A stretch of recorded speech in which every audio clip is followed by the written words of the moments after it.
So, are you looking at hiring an injector? Or maybe you lost a good injector to the competition. Maybe they went out on their own, and you really are wondering, like, did I get the compensation right? What should I be paying an injector? So, today I'm really excited to be sharing with you a framework to create a compensation plan that is truly a win-win for both the injector in your business that will help you to not only attract and retain that top talent, but also to make sure that your business is profitable, right? That you're growing. And that's that win-win that I am describing, right? Because oftentimes what I see is that a practice is either paying way too much to an injector because they don't know their numbers, because they are just going off of what the injector is demanding, right? And they're not profitable at the end of the day. And that is not a sustainable, business strategy. Or they're not paying the injector enough, and then they wonder why they have this revolving door of injectors, right? They're not compensating them on what their, credentials, licensing, experience, revenue production that they bring to the table, what your local market is paying other injectors.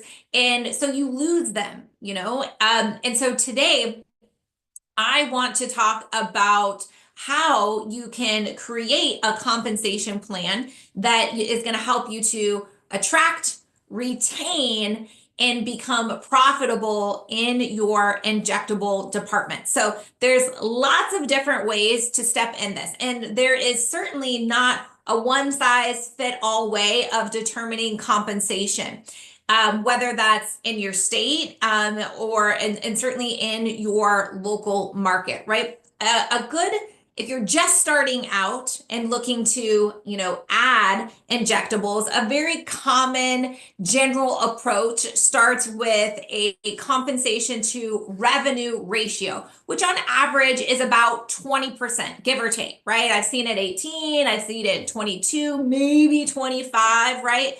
But it's plus or minus because it's based on, again, licensing, potentially additional responsibilities that you're asking of them. So just as a steadfast example is if they're generating you $50,000 in revenue, their pay, for example, would be $10,000 if you're sticking with that 20% compensation to revenue general ratio. If they're generating you $25,000 in revenue, the pay would be $5,000. Now, again, this is not a straightforward way of going about it because when you let's say, the first year of this injector, right, it's going to take time to build their book of business. And so it's likely going to cost you more than that average ratio, right? So let's keep in mind other variables that are going to come into play as you are creating this compensation plan. For example, demand in your marketplace. Oh my gosh, I talked to some people in some major markets in Florida, particularly, and the demand and competitiveness is so high, you wouldn't believe what they're paying their injectors there, right? And so you have to really take into consideration a number of variables in order to create your compensation plan. So let me share with you some very common compensation models that we are seeing out there in the market and helping clients with. So most will do an hourly, but you want to look at your state labor laws when it comes to deciding if it's in your best interest to do an hourly or a salary pay, right? So you really want to first check in what your state labor laws are to make that decision. And then from there, let's just go with most common in your best interest is going to be an hourly rate versus a flat salary. Okay. So, and then with that, there's variables, right? You have a flat rate plus you have an hourly rate plus bonus, which is the most popular. So when you're looking at just a flat rate, it's very simple to calculate and budget. But what I'm not crazy about is the injector will often lack motivation for performance and helping grow the business, right? It also can put a strain on your cash flow if the production is low. So I am not a fan of simply hourly flat rate by itself. I am a fan of the hourly rate plus the bonus. And that really is the most popular compensation model. So what that looks like is you will have a bonus with a floor, meaning the bonus doesn't activate until after you have achieved a specific revenue benchmark, right? And this helps to ensure costs are covered before the additional pay is given out. So this can be set per provider. It could be a group of providers. It could be the entire practice, right? Until that bonus kicks in. So again, there's lots of different ways to skin the cat here. And a good target would be 5 times their hourly rate, and then the bonus kicks in. That helps to cover your costs, right? To make sure that you are profitable. Now, if you have bonus without the floor, it's much easier to calculate, but you'll want to really make sure that you include non-revenue based factors to ensure compliance at the end of the day. So you want to make sure that you are staying compliant within your state. But guys, at the end of the day, really there's not this one size fit all for practices. I wish it was that simple when it comes to compensation, but our most recommended plan that really works the best that we see for the majority of aesthetic practices out there is really to pay injectors on a mixed compensation model. We find that really is the best scenario where you're creating this win-win environment, right? You're not overpaying, you're not underpaying, you are motivating for them to contribute to the growth of the business. You also are not having to have all these conversations about asking for a raise, because it's like, babe, give yourself a raise, right? Book more appointments so you can see more patients, so that you can make more recommendations with treatment plans and grow your revenue production that you are contributing to the business. And that's how you give yourself a raise. Wouldn't that be nice, right? Wouldn't it be nice that you would never have to have that conversation again? So what does a mixed model compensation plan look like? Right? Because it's more than just an hourly plus a bonus, right? There's different levers that you want to have in this, parameters that you want to set with it. So pretty straightforward, right? You want to have an hourly, right? That is enough that it covers their base income for stability, right? You want people to have a sense of security that even if they have a really rough, bad month, that they're not going to starve, right? That they're going to be able to pay their bills. And so you don't want to be so cheap and set this so low that you don't provide a sense of security for your employees. So keep that in mind. Now, then when it comes to the bonus, right? So the bonus is based on performance metrics. For example, it could be total revenue. It could be revenue per guest. It could be revenue per hour. It could include rebooking rates. Now, I'm not saying that you need to make this so difficult that you have, 5 or 6 different metrics that they have to meet in order for the bonus to kick in, because we want to keep them motivated. We want to, really set them up for success, right? Because when people achieve their goals and hit their bonus, and they were like more, right? And it becomes the norm. But at the same time, you want to have expectations of growth. You want to have minimum expectations, right? For that bonus to kick in. The next thing is you want to have KPIs, right? Key performance indicators that is going to help measure the target activity that we know needs to take place place that's going to ultimately drive performance, right? That's going to help you to get more patients, schedule more appointments, grow revenue at the end of the day. So for example, some of those KPIs could be collecting reviews, getting referrals, selling memberships, right? Cross promoting into other departments that they don't necessarily do the services for are a few examples of, KPIs that you could be tracking. You also want to include in the mixed compensation model rewards. Take credit for the product and services that you're giving them as part of their compensation plan, right? So I see some practices not be generous enough or utilizing the services and products that you're offering your patients. And I think that's not a good thing for multiple reasons. Like one, you could utilize that value to show the great, mix of compensation and value that you're providing, in addition to the more products and services they use, the more they can speak passionately to patients to make those recommendations firsthand that they use these service and products themselves, right? So I strongly recommend that you are, generous without giving away the farm when it comes to allowing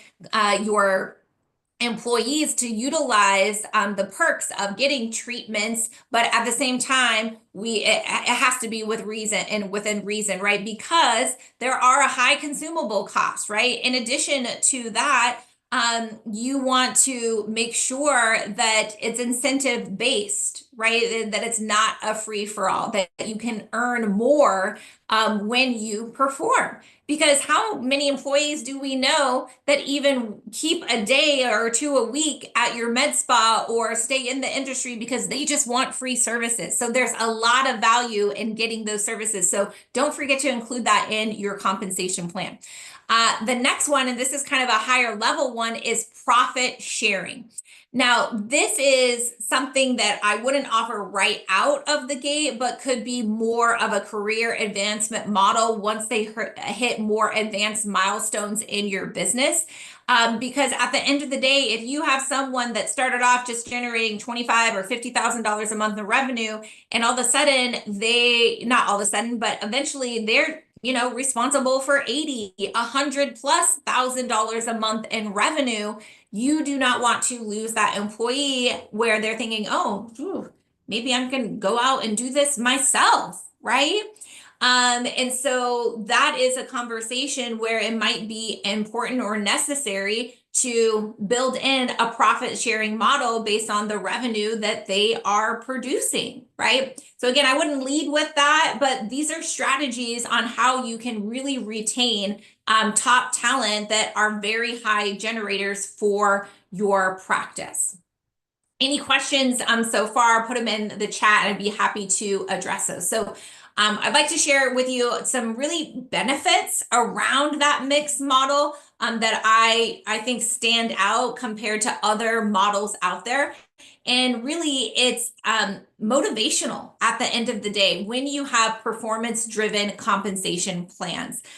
Maybe that's just like the business person in me, because I have seen other practices where it's just salary and hourly, and that's it, and it's a kumbaya, and everyone tries their best kind of thing. I just don't see that happen very often, that they're willing to do the little things, right, that is really needed to increase revenue, rebooking rates, scheduling utilization, patient satisfaction at the end of the day. So, a mixed model is great for motivation and helping your employees have skin in the game. It also helps you to prevent having to have this, high hourly rate, right, without any accountability.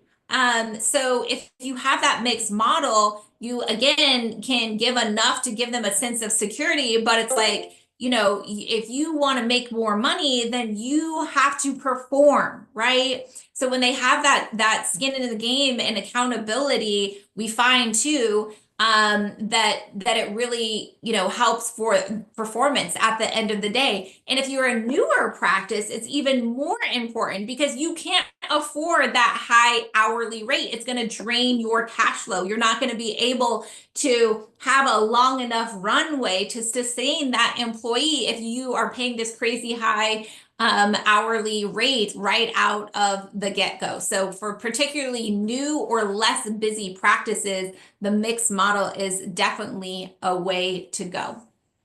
All right, guys.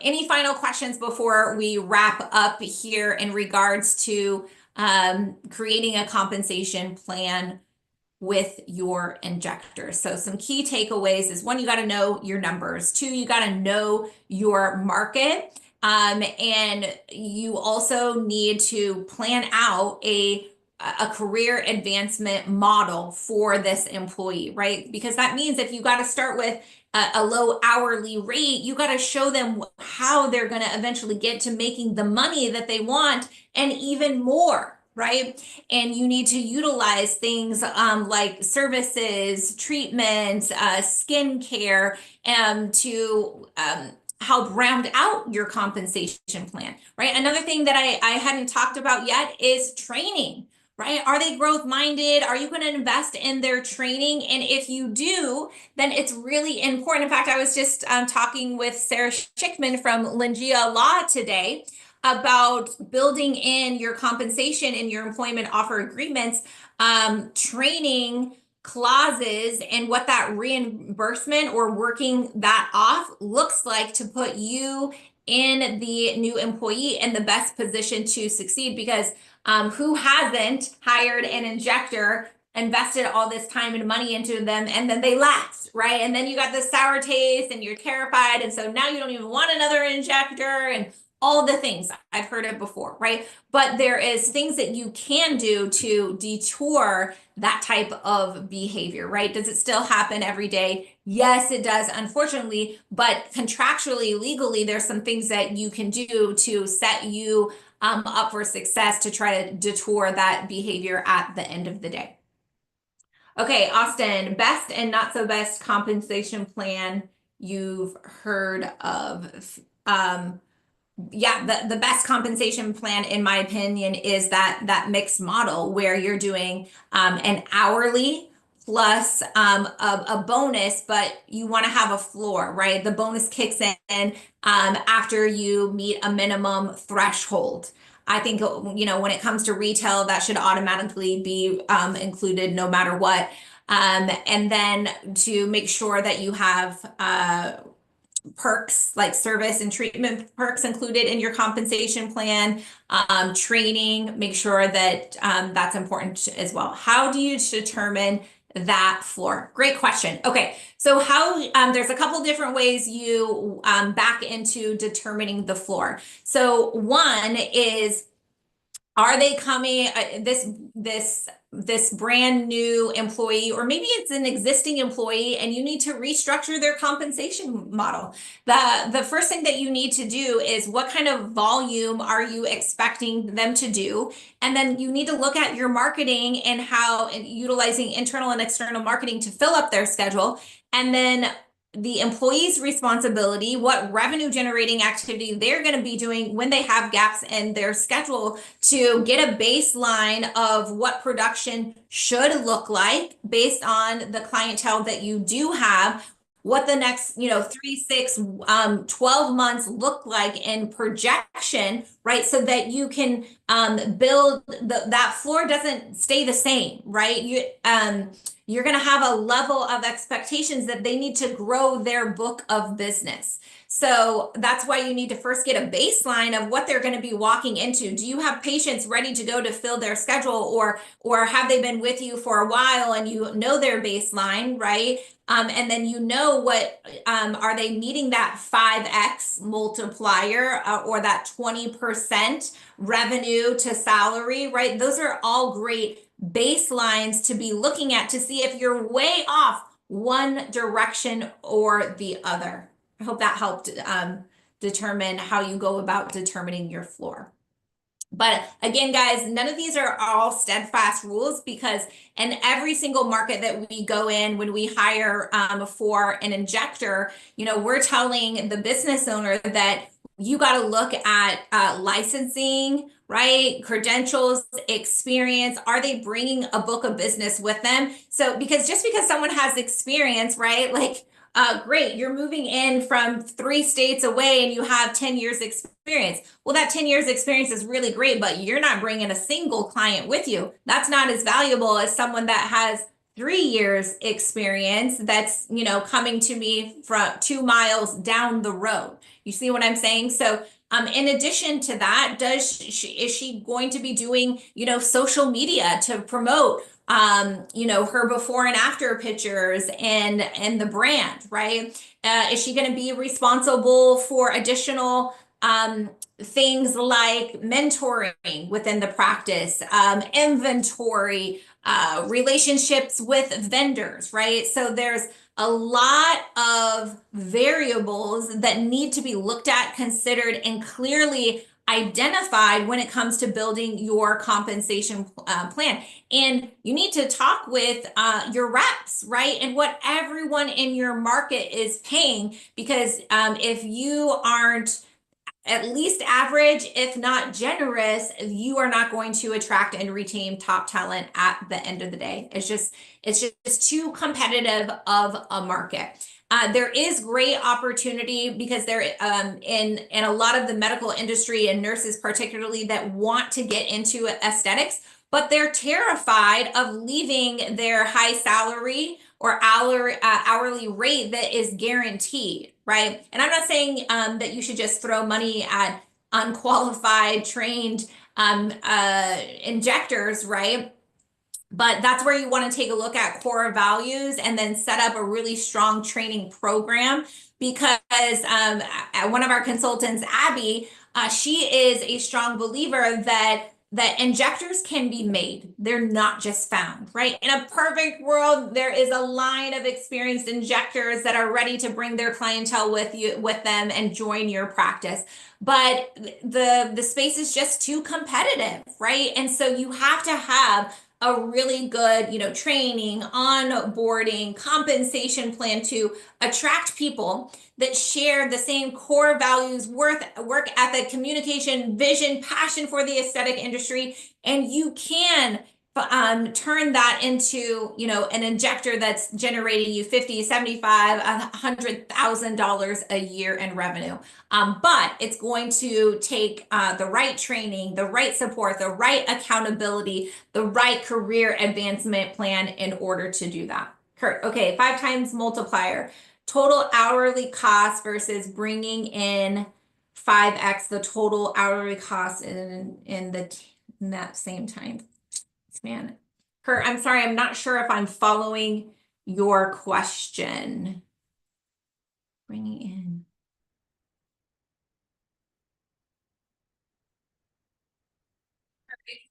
in. Send me a follow-up question.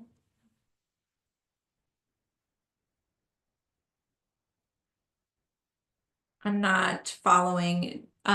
Is any of our consultants following that question that's on?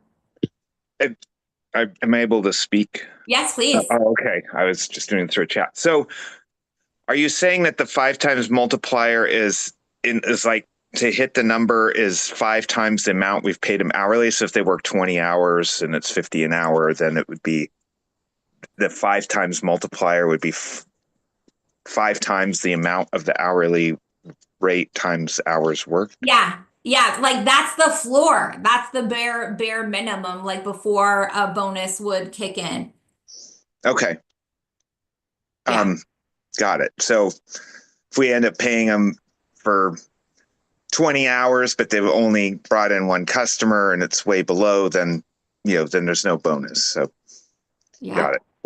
Yep. And then, part two of that is that's where, we really got to be training and holding our team accountable of what revenue generating activity they need to be doing to fill their book of business, right? Because when you pay that hourly rate, right? That's fine, it's great, but they're not making, no one's making money, right? The practice, the provider, unless they hit that bonus or that commission, right? And so sometimes it's not for a lack of desire. They just might not know how, because let's be honest, guys, when these injectors are go to college and they go to their Botox and filler training, they're not talking to them about really how to grow their book of business. They're talking to them about the didactics of how to inject and how to, um, do beautiful lips or facial rebalancing, right? They're not talking about the things that they should be doing when they have a gap in their schedule that's going to help increase their, rebooking rates, their average revenue per hour, the number of visits per year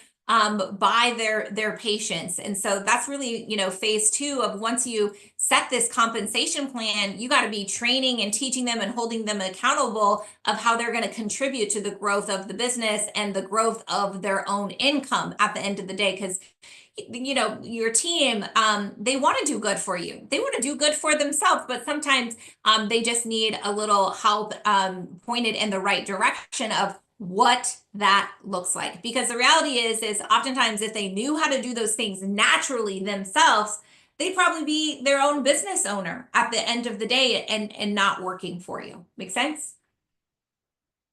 So just to clarify, MJ's chiming in here. So that 5 times multiplier would be total overhead, right? So hourly wage plus consumable. So we can't forget about those consumables because you think about Botox and filler and the high consumable on that. So assuming that the required minimum threshold is hit, when you look at that 5 times rate is hourly, and then also the consumables, well, you got to factor in that consumable price. Thank you for pointing that out. Yeah. Yes. Thanks, MJ. All right. Awesome, guys. I hope that you found this valuable. If you are looking to hire an injector, and maybe you lost someone, maybe you're adding a new service department, maybe you are looking to just light a fire under your current injectors, I strongly recommend that you reach out and schedule a call with a consultant to unpack that further of what potentially could be missing, right? Because it could be the compensation plan. It could be your consultation, your rebooking process. You could have the wrong team member in the wrong seat, right? There's a number of things that levers that could be pulled and looked at that's going to help you increase, revenue per hour, number of visits per year, so that your injector is really a profitable revenue generator for you, not just a gateway, right? I speak to practices every day, and it's one or the other. They either like, yeah, we do injectables, but I don't really want to focus on it because I don't really make any money off of it. It just helps me to get other, services busy.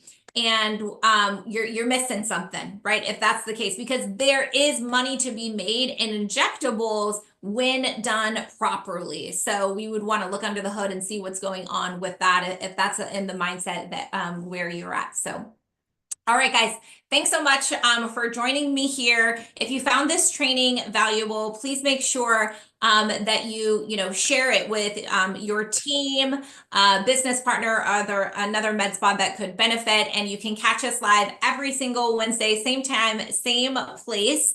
Catch us on Facebook, Instagram, YouTube, and LinkedIn. Have a great day, guys. Bye.